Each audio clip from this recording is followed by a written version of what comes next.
Hi, everyone. I'm Dan Troxell, and you've joined us for another ArtWeek TV Arts interview. And today I've got Sören Albah and Lyndon Haselhuhn, DJs extraordinary and the creative talents behind Limited Space. Welcome.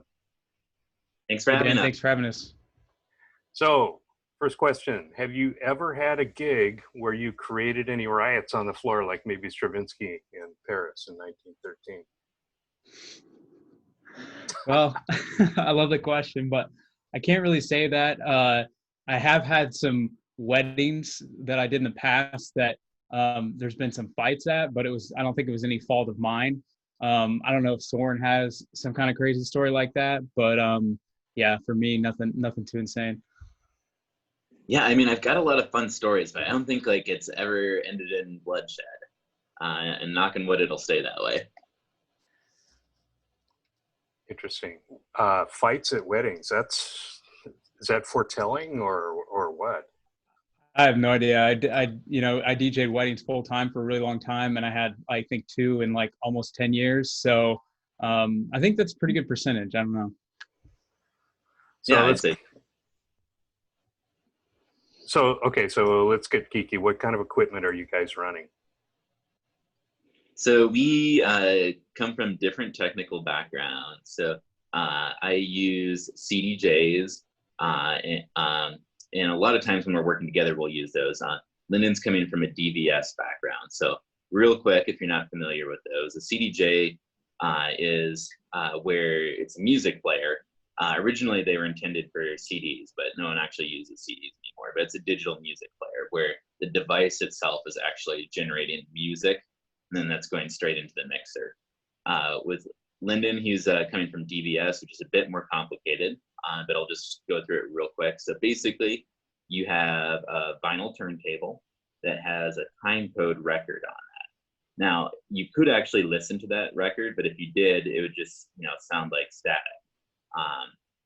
But what happens is you plug the audio outputs into a sound card or a computer, and that computer listens to that gibberish, and it can actually understand that. So when it might just sound like nothing to us, the computer, it'll sound like a series of numbers, just like 1, 2, 3, 4, 5, 6, just going up like that. In other words, like it's timing. So the advantage of that then is if you move the record forward 30 seconds, that'll move it forward in that series of numbers. So the computer will notice like, oh, the records move forward 30 seconds or however long, or backwards. And then the actual music itself is generated by the computer. But the computer will synchronize the timing of that track to the time code. So anytime you move the record forward, that'll be synced up on whatever track you're playing. So that way you can still have the benefits of digital music collection. It's much more durable, lasts forever. You can much more portable. You can transport an infinite amount of music just on one computer. So there's a lot of advantages to that. Then there's different pros and cons to each setup, but I think having different backgrounds improves their flexibility. That ended up being a really long answer. I didn't mean for it to go on so long. And you just you destroyed my dream of understanding DJs and their creativity out on the dance floor. It sounds very technical. So, Lyndon, did you know you were going to get into that technicality with being a DJ? Me personally, like, I think my background in kind of starting it is I didn't really understand what DJing was. I didn't know what mixing was. I was like really fascinated by like the lights and having speakers and like all the stuff that kind of comes with it.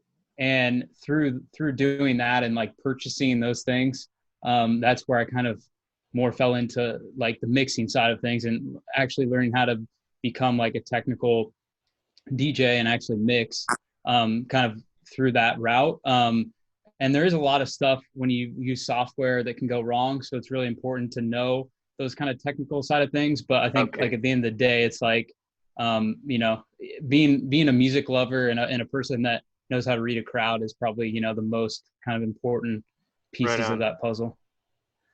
Right on. So Sören, so how did you guys first start collaborating? I'm going to guess that there was kind of an evolution as you guys came together and decided what kind of music was working best for you. Yeah, I mean, it's been really rewarding working with Lyndon.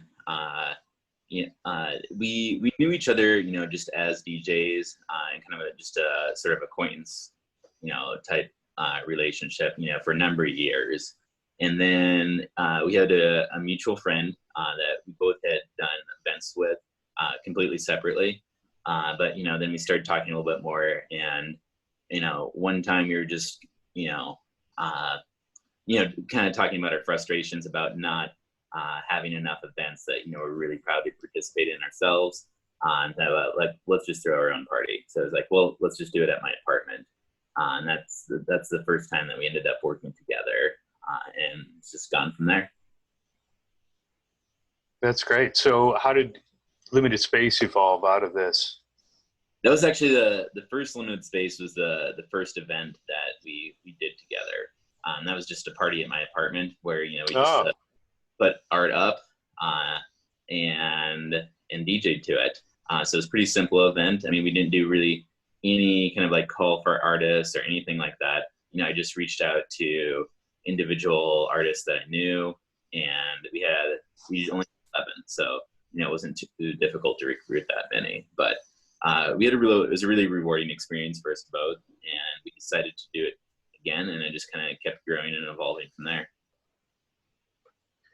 So a Limited Space that came from the size of the apartment. Is that it? Yeah, that's right.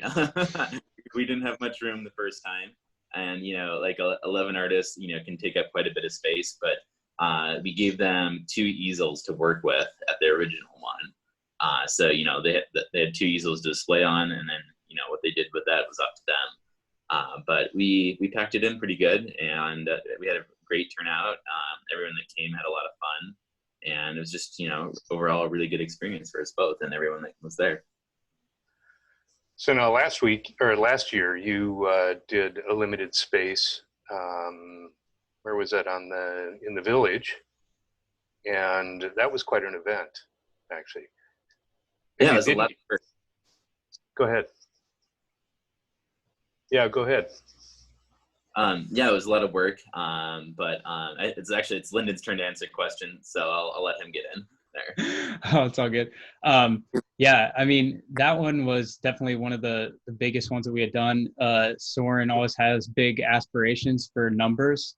That's kind of one of his big things, and that's like with our collaboration, I think him and I have this like push-pull where I'm like trying to keep things smaller, and he just keeps wanting to go and make things bigger. So I really appreciate it, and it makes me kind of think outside of my comfort zone. But yeah, that was probably the biggest. It was the biggest event that we had done. Took a lot of planning. We also had help from other members of the local community to put that together. Volunteers. We've even pulled together some of our family members to be able to kind of bring that together. Of course, the ArtWeek crew as well. So yeah, it was definitely a collaborative effort, and it was a lot of fun putting it together. Yeah, getting bigger and better. I could see that. I could see the crowds flowing out into the street. I don't know if that was Locust Street or whatever, but just like late at night, I could see that happening. So, Sören, keep it up. Keep it up with the numbers. Keep the expanse going. I'll see what I can do. Lyndon, you got to let him do that. Yeah, I kind of do. After a while, I argue with them a little bit, and then I'm just like, all right, whatever. We'll figure it out. So but I do appreciate his perspective, and kind of like what Lyndon was getting at, kind of having those 2 perspectives has really rounded out the event in a lot of different ways in terms of like, the scale and like, what we attempt to pull off and don't. That's been really great, working together, and also,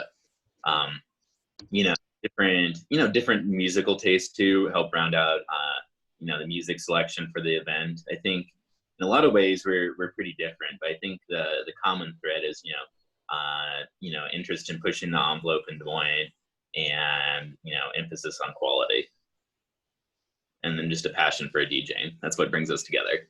Great. Great. Looking forward to it.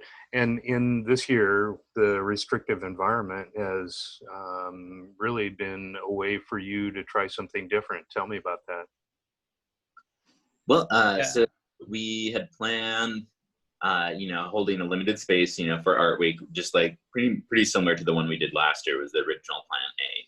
We'd been planning that really since like November 2019. So that was on the books for a long time, also on June 20th. But, in February, I remember one of the first people I talked to the coronavirus or about the coronavirus was Lyndon. And at that point, it was, there was only a couple of cases in the US. People weren't too worried, but, we kind of had it on our radar, and it just escalated and escalated and escalated. For a long time, I was still holding out hope of, holding a limited space, but at a certain point, it just kind of became apparent that, like, first of all, there's a good chance it wouldn't even be legal to do that, because at that time, there's still like a strict lockdown in place.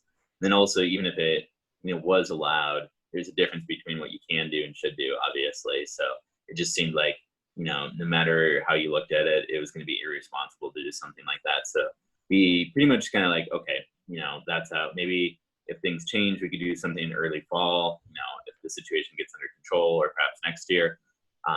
But that was really disappointing to me personally, and Lyndon too. So I kind of was like thinking about that. Then I was thinking about different ways. I was like, well, like, is there some sort of a way that, we could still hold an event in a responsible way? And I thought about like, Zoom or something like that. But like, I just, have no passion for that personally. So I was like, okay, I mean, I like that, trying to solve the problem, but it just wasn't interesting to me. And I was looking at, there's a DJ collective called Siam Beats. And they're based out of Sri Lanka, and they had these literal like chain link fences put up in little boxes for people to dance 6 feet apart, which I pretty funny. And I don't know if they mostly did it as a joke or what, but I was thinking, okay, well, that's a creative solution. These 6 feet apart, like that's a great rule of thumb. But the thing is like environment, like in a large event, you can't really, it's not a controllable situation. So it's completely unrealistic to expect that to people to adhere to that, unless you had literal fences put up. I was like, okay, so like, what if I did something like that? And I was like, all right, it's not really practical, but I was thinking about that. And then eventually I just came to drive-in theater, because, people are literally inside a metal box, kind of like a cage. But number one, they already own it. It's climate controlled, and, they've got everything they need. So that's kind of the evolution of that idea. So in retrospect, it seems pretty obvious, but it took me like probably about 5 weeks to come up with this idea. Great. So Lyndon, how is that going to be set up? Where's it going to be? Yeah, so we'll be at the art center, and basically we're going to have, the plan is to have 2 screens for the audience to kind of be able to view depending on their direction. And then Sören and I will kind of just be set up in the middle. You'll be able to actually tune in via your car radio. So we'll have a transmitter there in a certain station. You'll be able to tune into that station and listen to different music selections. We'll be showing it kind of on a 15 to 20-minute loop or so, the different artists that we're going to have showcase up on the screen, and we'll just kind of switch the music up as the night goes along. Cool. Yeah, looking forward to that. Who are some of the artists that you've got up there? Oh, we've got quite a few. So there's, we've been really blessed to work with a great group of artists, and we're so fortunate that they keep coming back to us. So we're gonna have a lot of the usual suspects. We've also got quite a few new folks that we're working with here. So you can just hang on 1 second. I actually have that list in front of me, but I can get it up here.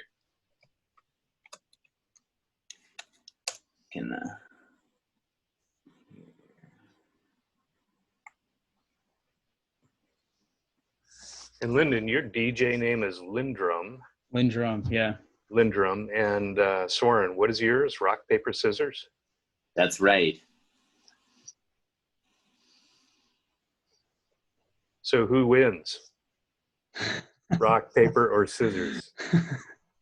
Well, I've done that one before. I think it's undecided. I was going to ask another question. So who's a better Yeah. DJ? Well, Oh boy. that's a tough one. I can't really say it. He's like, that's like asking who's the best artist. It's not really possible. I mean, each artist is going to have such different styles that you can't really compare them. I mean, so we both have our strengths, but I think more than just having, like, it's not really so much about strength and weaknesses. It's just like different artistic styles. Neat. So Lyndon.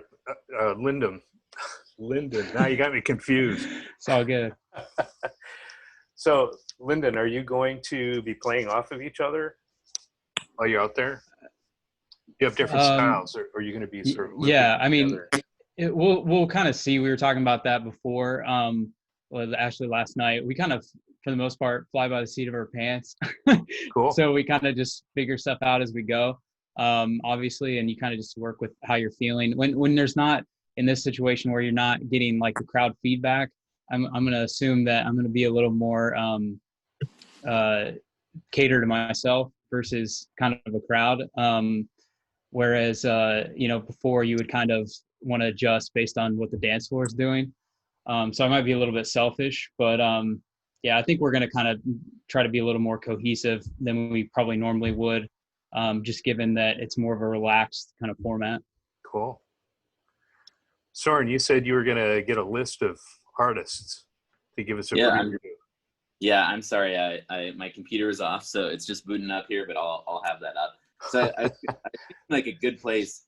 I was just wanted to highlight the new artists that we've never worked with before, and I can't remember all their names off the top of my head. So that's what I'm getting up here. I almost got logged into my computer,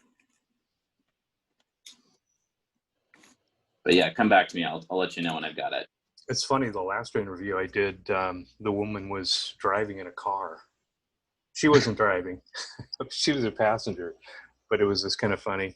I think they were going between cell towers, and because you could hear this really weird electronic kind of wah, wah, wah, wah, wah, wah sound of the Zoom picking it up. Yeah. So, Lyndon, what kind of musical background do you have?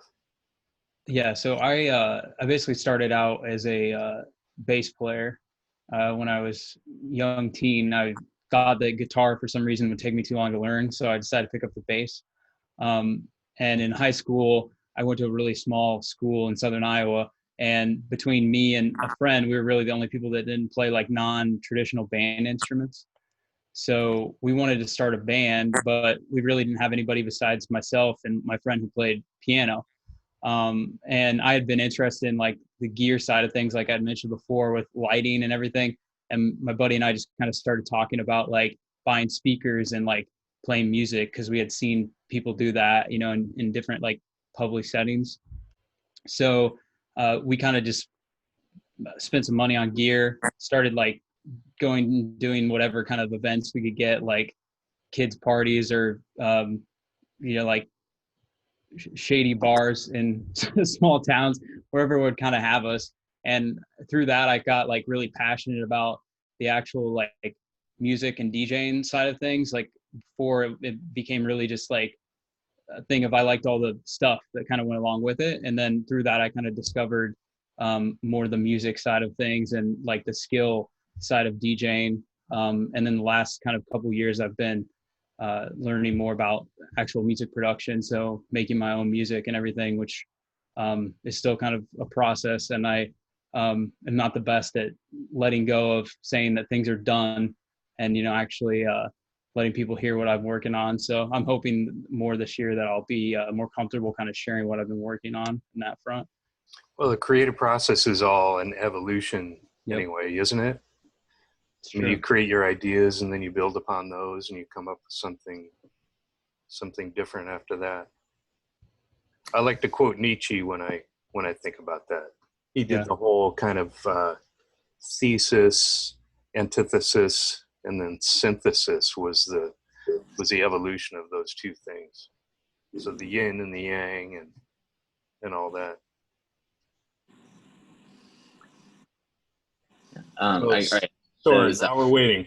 Yeah, I was just sorry for the delay. Didn't have that here booted up or anything. Okay, so the three artists that have never worked with us before are Anna Harrington, and then Gary Hoff, and Cindy O'Haron. So those are the three keys. And they're all super talented. I've seen, I've actually, with all three of them, I've seen their work before. Like two of them at Yellow Door Gallery, I think third one at Artwarium. So like I've definitely seen them around, but just they've never made it, gotten a chance to show with us before. So those are our new folks. So we're glad to have them. So what does it mean to work with the artist? Is there a synchronicity between the artist and the music that you're preparing? Well, for the most part, we are pretty hands off with the artists in terms of, at least in terms of like creative freedom.